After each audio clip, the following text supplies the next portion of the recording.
什么是风寒外感咳嗽？所以，当我们把这个风咳加入了我们的寒，就变成风寒的咳嗽。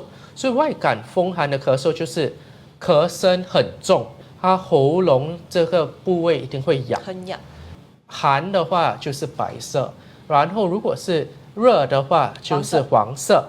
当我们说风寒 flu 感冒，所以当我们有得到感冒的时候，头痛发烧的这些症状基本上都是我们感冒的一些症状。它已经很严重了，它就会得到说我们所谓的鼻塞、流涕，然后我们会怕冷，因为风寒就是类似的，我们会怕冷，然后身体没有汗，然后全身酸痛。